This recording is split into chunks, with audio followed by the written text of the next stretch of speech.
or 4. Samantha. There's a dating rumor between you and Drake De Silva. Is it true that the two of you are dating? Nang tuluyan na naming masara ang pinto ay saka lang ako nakahinga ng maluwag at nanlalambot na sumandal na lang sa malambot na upuan. Mas grabe pala ang mga reporter at media dito sa Paris. Talaga nga alamin ng lahat miski sa inyo ni Drake. Parang nai-stress na saad ni manager. Kaya napatango naman ako at napatingin sa labas. Kaya nga, para akong nasa hot seat ng mga oras na yun. Buti nasagot ko ng maayos yung mga tanong nila. Saad ko, kaya narinig ko naman ang pagtawa ni manager. Mabuti na lamang at hindi sumama sa'yo si Drake.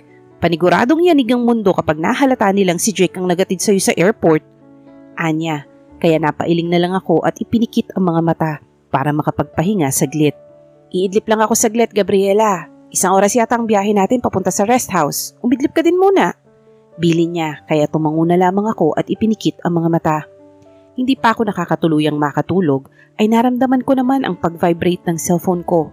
At nang tingnan ko ito ay tumatawag pala si Drake. Hindi ko na malayang nakangiti ko na pala itong sinagot. Hey! Ako na ang unang bumati, kaya narinig ko naman ang malalim niyang paghinga. How's your flight? Nakatulog ka ba? Pagtatanong niya, kaya inayos ko ang sarili ko sa pagkakaupo bago sumagot. Naging ayos naman at saka nandito na kami sa Paris. Ikaw, nakauwi ka ba ng safe sa bahay natin? Ako naman ang nagtanong. Yeah, patang tahimik dito. Hindi ako sanay na wala ka sa tabi ko. Pambobola niya, kaya hindi ko na maiwasan ng tumawa. Bolero ka talaga, sagot ko. Pero tumawa lang din siya at ilang segundo siyang naging tahimik na ikinabahala ko. Wife? Pagtawag niya, dahilan para bumilis na naman ang pagtibok ng puso ko. I miss you. Napakagatlabi naman ako nang marinig ko ang sinabi ni Drake. Mariin ko ulit itong kinagat upang hindi ko mawala ang impit na sigaw ko na nagmumula sa bibig. Gabriela, are you still there? Nabalik na lang ako sa ulirat nang marinig ko ang boses niya. Kaya peke akong umubo at kinalma ko ang sarili ko. I'm still here, Drake. I miss you, wife. Don't you miss me? Muli niyang pagtatanong, kaya huminga muna ako ng malalim at sinagot na siya. Drake, kalahating araw lang tayong hindi pa nagkikita. Miss mo na agad ako? Ako kasi ay hindi kita namimiss. Pagbibiro ko. At nagulat na lang ako nang magreklamo siya na akala mo ay isa siyang bata na nawawala. But I miss you. I know that you miss me too. He competitively said, kaya napairap na ako at inawat na siya. Para siyang nagtatantrum sa bata dahil sa ginawa niya ngayon. Fine. I miss you too. Baka sa boses ko ang paglalambing at narinig ko na lamang sa kabilang linya ang malakas na kalabog na akala mo ay may nahulog na malaking bagay. Kaya nag-aalala ko na siyang tinanong. Drake, ano nangyari dyan? Did something bad happen? That's nothing, wife. May ipis lang na dumaan sa paanan ko. It's nothing serious. Sagot niya pa. At ramdam ko sa boses niya ang impit na sigaw na akala mo ay siya ang nasaktan. Okay, sabi mo bakit hindi ka pa natutulog? Umaga na dito sa Paris. Papunta pa lang kami sa tutuluyan naming hotel. Saad ko at narinig ko naman ang malakas niyang pagbuntong hininga. Matutulog na rin ako, Gabriela. Tinawagan kita para kamustahin. And I'm glad that you're safe. Sige na, magpahinga ka muna. I'll call you again tomorrow. Take a rest, wife, okay? Paninigurado niya, kaya tumango naman ako kahit hindi niya nakikita. Sure. You too, Drake. Take a rest too. Malapit na kami sa hotel namin. Good night. See you again tomorrow. Paalam ko at akmang ibababa ko na ang tawag ay muli na naman siyang nagsalita. Wife? May nakalimutan ka bang sabihin, Drake? Nabigla na lang ako nang maputol ang tawag at nang tingnan ko ang cellphone ay nagpapadyak na lamang ako dahil empty battery na ito. Hindi ko na isaksak ng ayos ang power bank. Nakakainis naman. Kung kailan mukhang importante ang sasabihin ni Drake at saka pa nag-empty ang battery ng cellphone ko. Kaysa uminit ang ulo ko, ay ibinulsa ko na lang muna ang cellphone ko. At kapag nakarating kami sa hotel ay saka ko na lamang siya i-charge. Pero palaisipan pa rin sa akin kung ano ang sasabihin sa akin ni Drake. Importante pa rin kaya yun? Look at the camera, Gabriela. Show us your beautiful smile. Sigaw ng photographer namin bago magsimula ang fashion show ngayon. Kaya matamis akong ngumiti sa camera at nag-pose. Nakailang shot pa siya bago niya ako tigilan. Nang matapos na ay lumapit naman sa akin si manager at ibinigay sa akin ang coat para hindi ako malamigan. Napatingin naman ako sa damit na suot ko ngayon. It's super elegant and beautiful. Hindi ko akalaing babagay ito sa akin. It's a backless long gown with real diamonds. Hapit na hapit naman ito sa katawan ko, dahilan para makita palalo ang hubog nito. Nakalugay ang mahaba kong buhok at may mga diamonds din na nakakabit dito. I feel like I'm the main character of this runway. I feel like I'm the goddess in this kind of a backless long gown. Kitang-kita rin kasi ang kaputian ko at lalo pang lumabas. Isama mo pa ang inosente kong mukha na lalong nagpabagay sa suot ko. Even my manager was stunned when she saw me like this. Miski ang mga photographer at makeup artist ay hindi nila matanggal ang mata sa akin. Kung nandito kaya si Drake, ay ganito rin kaya ang magiging reaksyon niya? Kaya malakas kong ipinilig ang ulo ko at huminga ng malalim. Dahil kung ano-ano ang naiisip ko. Stop imagining, Gabriela. Hindi mo pa nga alam kung anong nararamdaman sa'yo ni Drake. Pero nang maalala kong tatawagan niya raw ako, pero hindi na nangyari. Matapos kasi naming mag-usap ni Drake at empty battery ang cellphone ko ay hindi na siya muling tumawag. Naghintay ako simula kahapon hanggang ngayon. Pero ni isang text o tawag ay wala akong natanggap mula sa kanya. Baka naman busy lang kasi siya. Hindi sa lahat ng pagkakataon ay ikaw lagi ang priority niya, Gabriela. May sarili rin siyang responsibilidad kaya umayos ka. Hindi ikaw lagi ang uunahin ni Jake. Asawa ka lang sa papel. Arranged marriage lang kayong dalawa. Mabilis ako napahawak sa puso ko nang sumakit ito dahil sa mga sinabi ko sa sarili ko. Totoo nga naman, at least alam ko sa sarili kong hindi ako ang priority ni Drake kahit mag-asawa kami. Arranged marriage nga lang kami kaya wala akong karapatang magreklamo sa kanya kapag busy siya. Dahil simulat sa pool pa lamang ay hindi siya sa akin. Hey, ayos ka lang? May masakit ba sa'yo? Napatingin na lang ako kay manager nang hawakan niya ako sa balikat. Kaya pilit akong umiti at tumango. I don't want to ruin this moment. This is so special to me. I'm okay, manager. I'm just nervous. Malapit na kasi akong tawagin.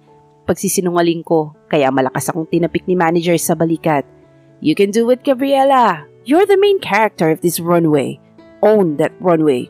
Show them your ethereal beauty. Pagpapalakas loob niya sa akin. Kaya natawa naman ako at nakayakap sa braso niya. Thank you for cheering me up, manager. You're the best. Pambubolo ko. At napaiwas na lamang ako nang akmang kukurutin niya ako sa bewang. And now, let's welcome the most beautiful goddess in the universe. She's ready to dominate the world again by her beauty. None other than Samantha Gabriela! Masiglang sigaw ng manager, kaya bigla na lamang bumukas ang malaking kurtina. Mabuti na lamang ay mabilis akong kumilos at nilabas ko kaagad ang ngiti ko. Nagsimula na akong humakbang at halos masilaw na ako sa mga camera na nakatutok sa akin dahil sa mga flash nito. I feel so overwhelmed right now. Ang iba sa kanila ay kitang-kita ko ang paghanga sa mga mata nila. Some of them are shouting like there's no tomorrow. Some of them have a big smile on their faces when they look at me. Nilibot ko ang mga mata ko sa lahat ng nandito. Pero napatigil ito sa isang tao na ngayon ay bakas na bakas ang kasiyahan sa mga mata niya at mukha niya. Kitang-kita ko kung gaano siya ka-proud nang makita niya ako. Sa kabila ng sigawan at mga flash ng camera na tumatama sa akin, ay isang tao lang ang nakikita ko ngayon. Si Drake. Am I dreaming again? O baka hallucination ko lang yon dahil sa pagod na nararamdaman ko kanina. Pagkatapos kasi ng show ay muli kong nilibot ang mata ko. Pero walang bakas ni Drake ang nandun. Ay nako, Gabriela, gutom lang yan. Imposibleng nandito ang asawa mo, nasa Pilipinas yun. Kumain ka na lang muna. Saad ni manager, kaya napanguso na lamang ako. Matapos kong ikwento kay manager yun, ay yan na agad ang bumungad sa akin. Baka nga dala lang ito ng gutom at pagod, kaya kung ano-ano na lamang ang nakikita ko. Baka nga, manager. Sigunda ko naman at naupo na siya sa harapan ko. Nandito kami ngayon sa hotel at parehas ng nagpapahinga. Natutuwa pa nga ako dahil katapat lang namin ang Eiffel Tower na patagal ko nang pinapangarap na makita. Sus, ang sabihin mo, yan ang epekto ng pagkamis mo sa asawa mo. Pang-aasar niya pa, kaya pabiro ko siyang hinagisan ng tissue na agad naman niyang naiwasan. But it's not mine. Pagsagot ko naman, kaya malakas siyang natawa at pabiruring hinigit ang buhok ko. Ang kinin mo! Nang sabihin niya yon ay nasa mid ako at napaubo. Siya naman ay tawa ng tawa dahil sa naging reaksyon ko. Ramdam ko ang pamumula ng pisngi ko dahil sa narinig ko. Manager, bunganga mo! Gigil kong saad, pero mas lalo niya pa akong inasar.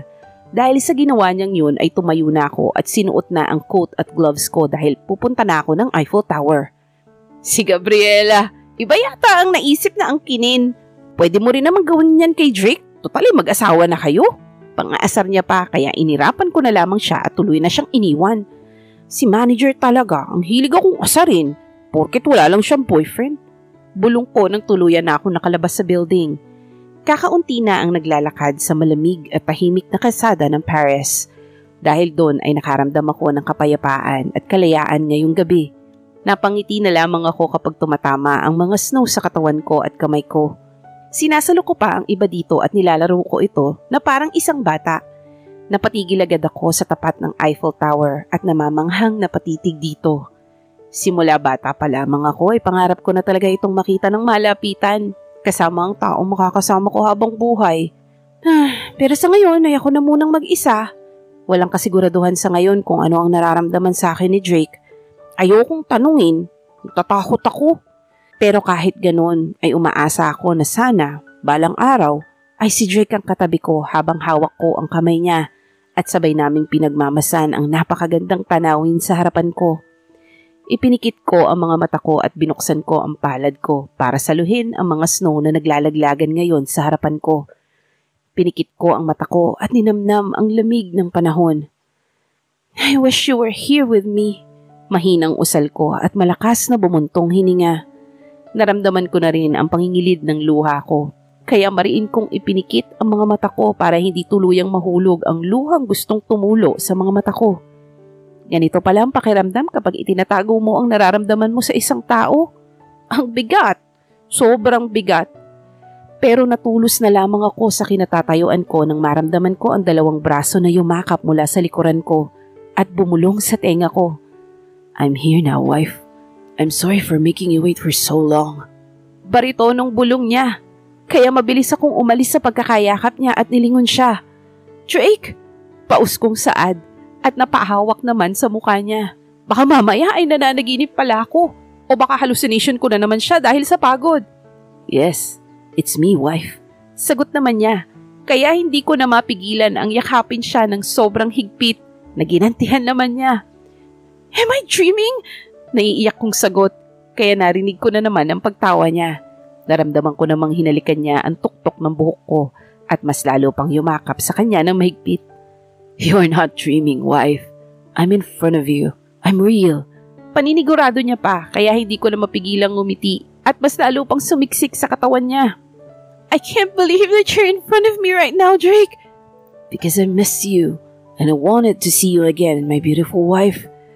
How did you find me? Tanong ko kaagad nang humiwalay ako sa yakap niya. Hanggang ngayon ay hindi pa rin pumapasok sa isip ko na nandito talaga si Drake sa harap ko. Nakangiti at mapungay ang mga mata na tumingin siya sa akin. I secretly contacted your manager. Hindi ako nakatiis. Pinuntahan na talaga kita kahit 2 araw na lang ay uuwi ka na. Sagot niya, kaya muli ko na naman naramdaman ang mga paru-paro sa tiyan ko. Drake, bakit ka ganyan? Lalo tuloy lumalalim ang nararamdaman ko sa'yo. Nakakainis ka na. Ibig sabihin, ay ikaw talaga nakita ko kanina sa fashion show? That's you, right? Hindi ako namamalik mata kanina? Sunod-sunod ko pang tanong. Kaya mahina naman siyang tumawa at hinalikan ang noo ko bago sumagot. Yes, that's me, wife. I'm sorry kung malis agad ako. Baka kasi may makalata sa akin since hindi na ako nag-full disguise kanina. Seeing you walking on that runway makes you the brightest star in the world. You're so elegant and gorgeous that time. Malambing na saad niya. Napanguso naman ako para maitago ang kilig. You're always complimenting me, Drake. Konting-konti na lang ay baka mahulog na ako sa iyo. Idanaan ko na lang sa biro ang nararamdaman ko kaya pinisil niya ang ilong ko. Well, that's good. Sagot naman niya. Kaya sinamaan ko siya ng tingin. Paano kung hindi niya pala ako sasaluhin, edi mas masakit? Well, that's good. Baka mamaya hindi mo pala ako sasaluhin. Sabihin mo lang sa akin kung gusto mo nang bumitaw sa marriage natin para hanggat maaga ay walang masasaktan na isa sa atin. Hindi ko alam kung bakit nasabi ko yun. Siguro dahil na rin sa takot na baka ako lang ang magmahal sa amin dalawa ni Drake. Kaya inunahan ko na siya. Dahil sa sinabi kong yun ay madilim mamukha niya at mariing pumikit na akala mo ay nagpipigil. Gabriela, saan mo nahanap ang mga salita na yan? Walang bibitaw sa marriage nating dalawa. Kahit gaano kahirap ilihim tong kasal natin, walang bibitaw. Wala. Nang magtama ang mata naming dalawa ay kitang-kita ko kung gaano siya magmamakaawa. Dahil doon ay nararamdaman ko ang pagkirot ng puso ko dahil sa emosyong nababasa ko sa mga mata niya.